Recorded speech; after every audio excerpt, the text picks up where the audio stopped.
This episode is sponsored by Magellan TV. Check out their documentary streaming service to learn even more about history. They have the largest collection out there. Their platform has many high-profile videos and documentaries. We highly recommend that you check out Combat Machines. This is the ultimate show for military vehicles and weapons buffs. In this episode on the Vietnam War, witness how the Americans used their firepower in the form of jet fighters, helicopters, and river patrol boats to try and stop the North Vietnamese stream of supplies and fighters coming down the Ho Chi Minh Trail. Magellan TV is a unique streaming platform focused entirely on bringing historical content not found anywhere else on the web. With over 3,000 documentaries, movies, and series, some available in 4K high def, there is something for every history lover, from early wars to space exploration. They add new content weekly, so you'll never run out of stuff to watch.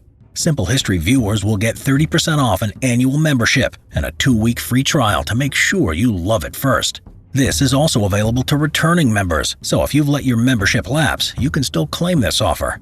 The savings are huge, and with 30% off, it means that the monthly cost is only $3.50 for over 3,000 plus documentaries. Worth it, even if you only watch one documentary a month.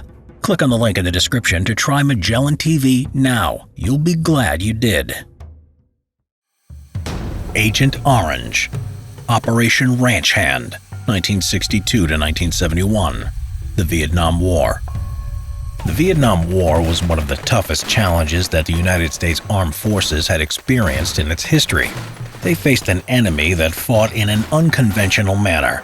Even though the Americans and their allies, the South Vietnamese, had superiority in the amount and quality of weaponry, their enemies had other completely different advantages. The Vietnam War was fought almost completely in jungle terrain, which the American soldiers were not adapted to. The thick jungle prevented the use of armored units, aggravated logistics, and limited the use of the Air Force as support. All of these difficulties held back the U.S. forces from exploiting their fighting potential to its full extent. On the opposite side, soldiers of the Viet Cong and the North Vietnamese Army used all the jungle's features to their advantage. The density of foliage and bushes provided unlimited possibilities for guerrilla warfare. In the jungle, the VC and NVA could go into hiding, prepare ambushes, and set up booby traps, but also allowed them to approach the American bases unnoticed, therefore holding their enemies in a constant state of increased awareness. Undoubtedly, the jungle terrain was a tremendous obstacle for the Americans in fighting the war. For that reason, they fought it by all means possible. The best, but also the most controversial weapon in their arsenal were chemical defoliants, such as Agent Orange. The experience of the British Army in crushing the Malayan uprising was of great help to the South Vietnamese in the early stages of the war. One technique passed on by the British was the process of jungle defoliation.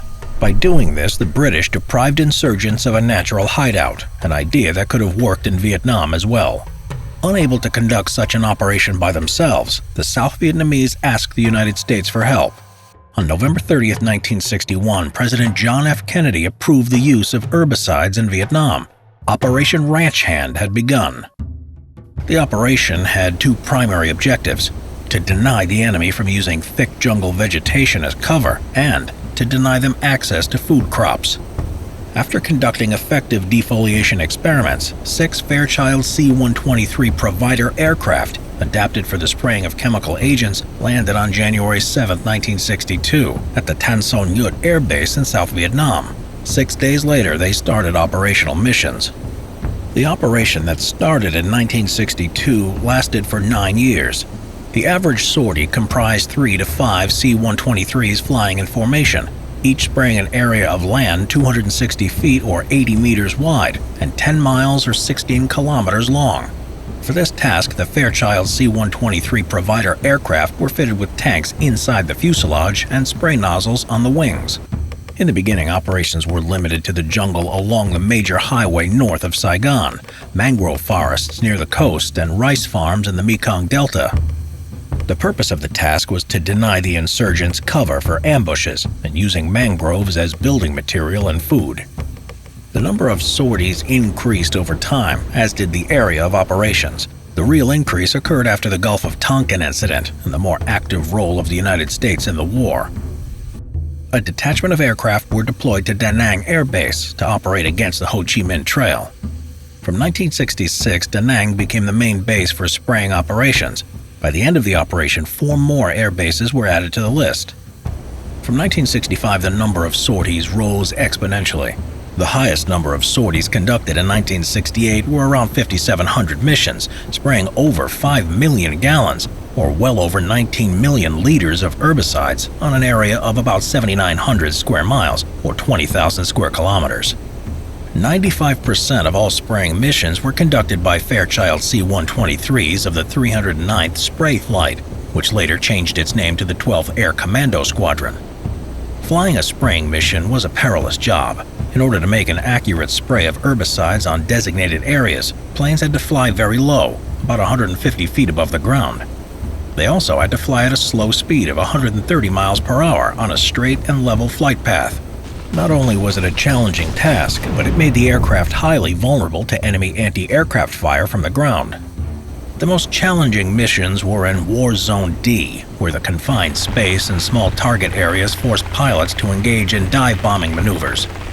Besides Fairchild C-123s, modified Bell UH-1 helicopters also performed air spraying tasks.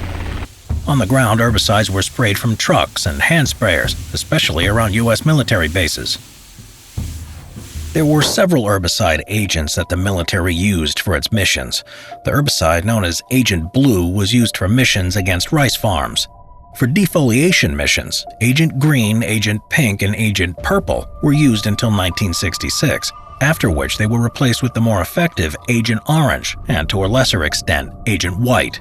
Without a doubt, Agent Orange was the most exploited herbicide of the ranch hand operation. Agent Orange was a 50-50 mixture of 2 herbicides, 2,4,5-trichlorophenoxyacetic acid and 2,4-dichlorophenoxyacetic acid. Both herbicides were experimented with during World War II by the United States Department of the Army and were planned to be used against Japan. When applied, Agent Orange caused the drying of foliage. After spraying, the foliage dropped completely after 3 to 8 weeks, after which it would not grow for the next 4 to 6 months. Agent Orange, being oil-soluble, was effective during rainy seasons as it couldn't be washed away. Herbicides similar to Agent Orange were used in farming, but in Vietnam the concentration used in defoliation missions was 13 to 55 times higher. What made Agent Orange extremely dangerous was its byproduct, 2,3,8-tetrachlorodibenzo-P-dioxin, or TCDD, the most toxic compound of all dioxins. TCDD had a high impact on human health, causing a series of health problems such as cancer, birth defects, and other disabilities. It was exactly these issues that ultimately ended Operation Ranch Hand. Of a great significance was a study by the United States National Cancer Institute that indicated serious health problems caused by Agent Orange. The public disapproval of using herbicides and fund cutting forced the Army to stop using Agent Orange in mid-1970. On January 7, 1971, the last mission of Operation Ranch Hand was carried out. During 9 years of the Ranch Hand operation, nearly 20 million gallons of agents were sprayed on 30,000 square miles, or 77,000 square kilometers of forests and agricultural land. Of that, over 60% were treated with Agent Orange. It was estimated that around 20% of the jungle in South Vietnam was sprayed at least once with Agent Orange. The military assessed the results of the operation as highly positive, reporting that the horizontal visibility increased up to 70% and vertical visibility by as much as 90%. It was a result of great importance for the safety of American soldiers and the effectiveness of their operations in the field. In real terms, the operation wasn't as effective as the numbers showed. Vast areas of jungle had been defoliated as well as tons of rice crops, but the Viet Cong would always find new hiding places, sources of food, and material for rebuilding their infrastructure. Regardless of its actual military effectiveness, Agent Orange has definitely left an enormous mark on Vietnam. The trace left on the ecosystem was huge, even though dioxin has a low half-life in the soil of between 3 to 5 years.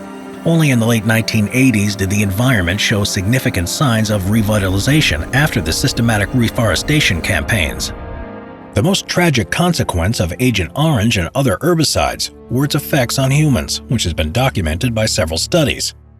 According to Vietnamese documents, the exposure to dioxin because of Agent Orange spraying has caused health problems for an estimated 3 million Vietnamese citizens, of which 400,000 either died or ended up with serious disabilities. Especially striking was the fact that about 500,000 children were born with birth defects in the years after Operation Ranch Hand had finished. With a half-life of up to 20 years inside the human body, there's a firm belief that dioxin also induced genetic defects among the population in areas most affected by Agent Orange spraying. Apart from the Vietnamese, Agent Orange has caused serious health problems for Americans and South Korean veterans.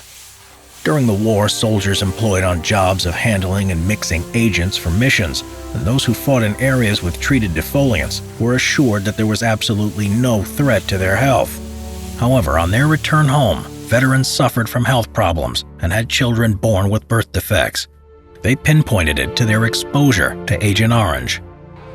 Regardless of the authenticity of numbers and the accuracy of reports, 9 years of intensive spraying with herbicides such as Agent Orange has left a devastating mark on the people and land of Vietnam.